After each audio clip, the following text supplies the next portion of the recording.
KJWI. This is Megan Austin with the news and reminders for today. Today is Thursday, January 14th, 2015. This week is almost over as we head into another break celebrating Martin Luther King Jr. Keep up the great work in the classroom, students. Mrs. Sumner and Miss Mills have been spying through the classroom windows as we make our way through the semester. They like what they have been seeing, hard-working students. The weather is warming up outside, but that does not mean keep your coats and jackets at home. Bring them every day. Here is today's lunch menu. General Tso's chicken, brown rice, and steamed broccoli. Next Monday, we celebrate the Civil Rights Movement as we celebrate Martin Luther King Jr., a civil rights leader who became a national icon after giving an electrifying speech about a man with a dream. Here's a clip covering the famous "I Have a Dream" speech. On August 28, 1963, 250,000 people gathered in the nation's capital for the historic March on Washington for Jobs and Freedom. The march rallied Americans to stand up against the continuing political and social injustices African Americans still faced 100 years after emancipation. The march took place at a critical moment in the civil rights movement.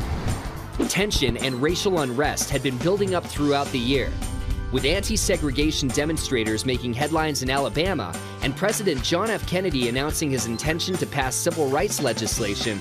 The timing was right for a massive demonstration. Due to security concerns, internal marshals were trained to ensure order within the crowd. But as it turned out, the marchers chose peace, not violence, that sunny Wednesday. The event featured speeches from prominent leaders and musical performances by Josephine Baker, Joan Baez, Bob Dylan, Mahalia Jackson, and many others. The march is probably best remembered for Martin Luther King Jr.'s acclaimed "I Have a Dream" speech.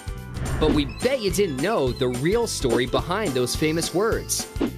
King was the last speaker that afternoon, but not because he chose to be. King only spoke last that day because no one else wanted to.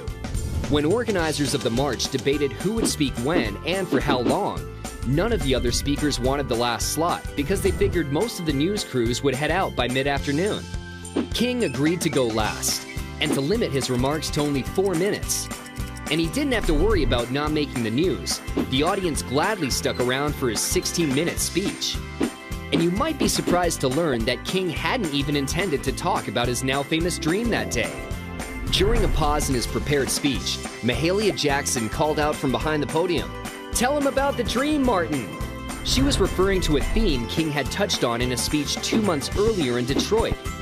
Honoring her request, King departed from his prepared remarks and delivered the legendary speech we all remember today. Historians believe that the marches and King's speech were important catalysts in passing the Civil Rights Act of 1964 and the Voting Rights Act of 1965. Today, a memorial marks the spot where Martin Luther King described his dream of a better America in one of the most influential and memorable speeches in American history. That is some pretty good information to remember these days. I wonder how many of you have a pretty radical dream like Mr. King.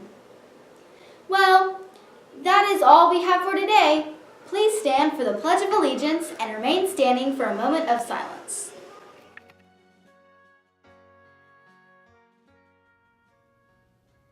I pledge allegiance to the flag of the United States of America and to the republic for which it stands, one nation, under God, indivisible, with liberty and justice for all.